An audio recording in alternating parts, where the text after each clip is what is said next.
সম্মান হবে। ওই যে আমাদের জলপাই কালার ইউনিফর্ম, কালো প্যান্ট আর ওই যে অক্সফোর্ড শু দিয়ে আমি ওখানে গেছি, কাদা বৃষ্টি মেন রোড থেকে। তো তখন ওনার মিসেস তখনও ইয়াং ছিলেন, পরবর্তীতে ওনার ছোট ভাইয়ের সাথে বিয়ে হয়। তো ওই সংসারে একটা ছেলে হয়েছে, তো ওইটাই হলো ভাতিজা। ওইটা তো আর স্ত্রীর ছেলে, ওনার যোগাযোগ রেখেছে।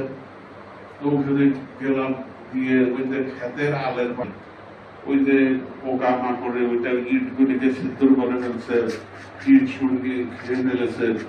তারপরে বৃষ্টি আসলে ওই যে পানি উঠে যায়, যে তোমরা এটা দায়িত্ব ওখানে আগাছা হতে বা পরিষ্কার করতো। এবং আমি বলেছি যে এবারের আগে আমি এটাকে পুরা টাইলস করে দেবো, সাদা পদ্ধতি। আমি তো চলে এসেছি, ওই কাজটা আর হয় নাই। তো গত এক সপ্তাহ আগে ওনার ভাতিজা আমাকে বলতেছিলেন যে স্যার আপনি তো বলছিলেন এরকম হয় নাই, তো অসুবিধা নাই, সামনে হবে। তো আপনাদের এখানকার আনসার ব্রিগেডের লোক যারা আছে তারা যাতে আমাদের সাথে অনুষ্ঠানে এখানে অংশগ্রহণ করে, তাহলে তো বলে আসলে আমি থাকতে তো ওখানে যেতাম। তাই এই জন্য সালের 21শে ফেব্রুয়ারিতে আমাদের বাঙালি জাতির গৌরবের একটি দিন, যে দিনে আমাদের মুখের ভাষায় মায়ের ভাষায় কথা বলার জন্য আমাদের জীবন দিতে হয়েছে। এবং আমরা আরো জানি যে আমাদের এই দিনটি আমাদের জন্য আনসার বিশেষভাবে আমাদের জন্য আমরা পালন করে থাকি, কারণ এখানে আমাদের একজন ভাষা সৈনিক রয়েছেন, ভাষা শহীদ রয়েছেন। আমরা জানি আব্দুল জব্বার আমাদের আনসার বাহিনীর একজন আনসার কমান্ডার ছিলেন, প্লাটুন কমান্ডার ছিলেন ময়মনসিংহের ফুলবাড়িয়া। এছাড়াও যারা শহীদ হয়েছেন তাদের ভিত্তিক কাজ আসলে করতে গিয়েছেন, যেগুলো আমরা ইতিমধ্যে নির্দেশনা পেয়েছি, আমরা এইভাবে আমরা নিজেরাও দেওয়ার চেষ্টা করছি। তো আমরা চাই যে আজকের এই দিনটাকে আমাদের যারা অতীত, আমাদের যারা গৌরবময় ইতিহাস অংশ যারা রয়েছে তাদের জন্য তাদেরকে আমরা স্মরণ করে শ্রদ্ধা করে, এবং তাদের যে স্বপ্ন ছিল যে আমাদের দেশটা একটি অসাম্প্রদায়িক সুন্দর একটি বাংলাদেশ হবে, যেখানে সকল ধর্মবর্ণের মানুষ যার যার দায়িত্ব নিয়ে কাজ করবে, বসবাস করবে, এবং এই দেশটা একদিন বসবাসযোগ্য উন্নত দেশের কাতারে পৌঁছে যাবে, সেই লক্ষ্যে আসলে আমরা কাজ করতে চাই। আমরা বাহিনী আমরা জানি যে গত জাতীয় নির্বাচনে অত্যন্ত দক্ষতার সহিত আমাদের যে দায়িত্ব ছিল আমাদের উপর, সেটা আমরা সেই সম্মতি পালন করতে সক্ষম হয়েছি, এবং আমরা ভবিষ্যতেও এই দেশের জন্য কাজ করে যাব। এবং আমি সভাপতিকে ধন্যবাদ জানি, আমাদের এখানে উপস্থিত সকলকে ধন্যবাদ জানিয়ে আমি আমার বক্তব্য শেষ করছি। সালাম আলাইকুম। ধন্যবাদ স্যার। এই পর্যায়ে অনুষ্ঠানের বিশেষ অতিথি সম্মানিত পরিচালক স্যারকে আজকের দিন সম্পর্কে সংক্ষিপ্ত আলোচনা করার জন্য। ভাষা আন্দোলনের আজকের মহাপ্রিয় অনুষ্ঠানের সম্মানিত প্রধান অতিথি রংপুর রেঞ্জের উপমহাপরিচালক মহাশয়, জেলা কমান্ড রংপুর এবং রংপুর রেঞ্জ জেলা উন্নয়ন কর্মসূচিবৃন্দ এবং 1952 সালে আমরা সবাই জানি, মোটামুটি 1952 সালে আমরা ভাষার দাবিতে এদেশের তরুণ রাজা কিছু যুবকের প্রাণ গেছে, যাদের রক্তের বিনিময়ে আমরা যে 21শে ফেব্রুয়ারি থাকি। কিন্তু পাকিস্তান সরকার এই আন্দোলনকে দমানোর জন্য আমাদের উপরে নির্বিচারে গুলি চালায়। তখন থেকে এই আমাদের যে দিবসটা পালন হয়ে আসছে, আন্তর্জাতিকভাবে এটা স্বীকৃতি পেয়েছে, আন্তর্জাতিক মাতৃভাষা দিবস হিসাবে এখন এই 21শে ফেব্রুয়ারিতে পালন করা হয়। এটা আমাদের বাংলাদেশের একটা গৌরব যে আমরা আমাদের এই দিবসটাকে আন্তর্জাতিকভাবে স্বীকৃতি আনতে পারছি। তো এখানে যারা একটা অন্যায়ের বিরুদ্ধে যারা প্রাণ দিয়েছিল, এটা অন্যায়ের বিরুদ্ধে প্রাণ দিয়েছিল, কারণ আমরা ভাষা এটার সাথে ধর্মের পরিচয় ভাষা যারা কিন্তু পাকিস্তান সরকার সেই সময় আমাদের এই অধিকারটাকে বঞ্চিত করার জন্য আমাদের উপরে নির্বিচারে গুলি করছে।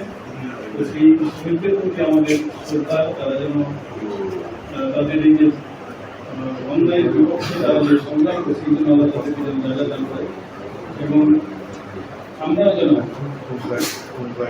আমাদের জীবন চলার পক্ষে আমরা যেন অন্যায়ের প্রতিবাদ করতে পারি। আমরা ন্যায় অন্যায় করেই থাকি।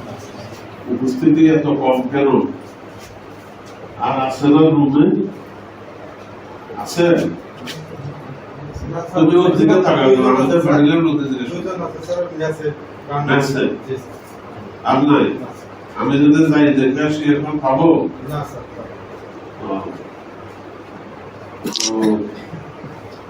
আমি তো এখানে আসার আগে ময়মনসিংহে ছিলাম,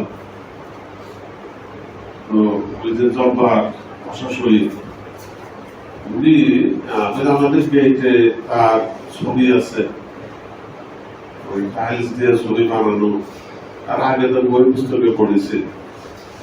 তো গত 21শে ফেব্রুয়ারিতে আমি ওখানে ছিলাম। 21শে ফেব্রুয়ারি রাতে শহরের শহীদ মিনারে গেলাম, পরের দিন সকালে গেলাম। তো ওই দিন খুব বৃষ্টি হচ্ছিল, অথবা ওই দিন না গিয়ে এমন সময় যেতে তখন খুব বৃষ্টি হচ্ছিল। তো আমি তো ভেবেছিলাম যে যেহেতু ভাষার শহীদ জব্বার একটা ঐতিহাসিক ব্যক্তিত্ব, তাকে খুব সম্মানের সঙ্গে স্মরণ করা হচ্ছে, ওখানে গিয়ে মনটা খুব খারাপ হয়ে গেছে। এই জন্যই আমি ওখানে গিয়ে জানলাম যে ওনার বাড়ি হলো গফরগাঁও, মূল বাড়ি।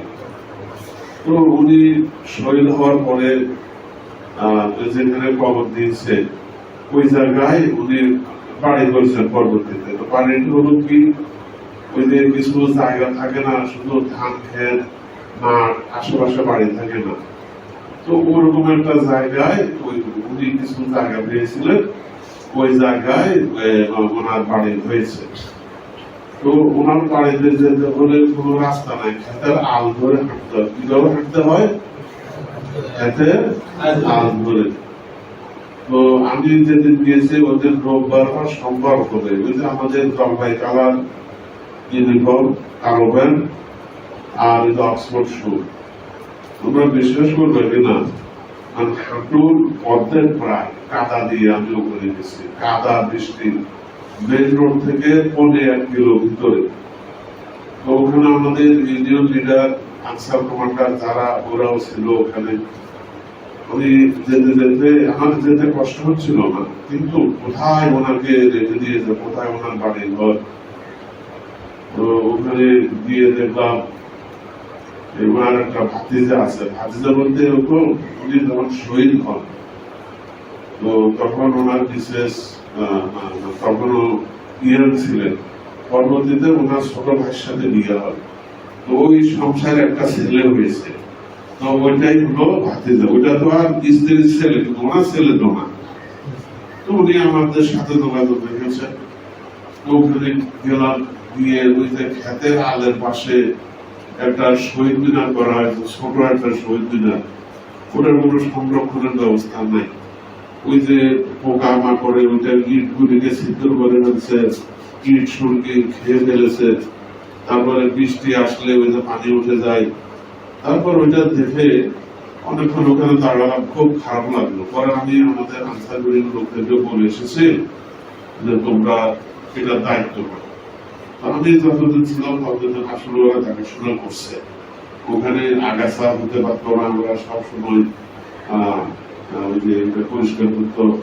এবং আমি বলেছি যে এবারের আগে আসলে আমরা জাতি হিসেবে এমন, আমি ব্যক্তিগতভাবে কাউকে বলবো না, সামগ্রিক ভাবে বলবো, আমরা জাতি হিসেবে এমন আমরা গুণীজনকে সম্মান দিতে কার বন্ধ করি, অথবা গুণীজনকে সম্মান দিতে আমরা কি আমরা এগিয়ে যাই না। আমাদেরকে এসব সংকীর্ণতা থেকে বের হয়ে আসতে হবে। তো ভাষা আন্দোলন আমাদের সব সময়, সকল আন্দোলন আমাদেরকে অনুপ্রেরণা দিয়েছে, সকল আন্দোলনে আমাদেরকে শক্তি দিয়েছে, সাহস দিয়েছে। 1952 সালের পরে যতগুলি আন্দোলন হয়েছে, এই যে আমাদের যে গত 24শে জুলাই 2024 সালের জুলাই মাসে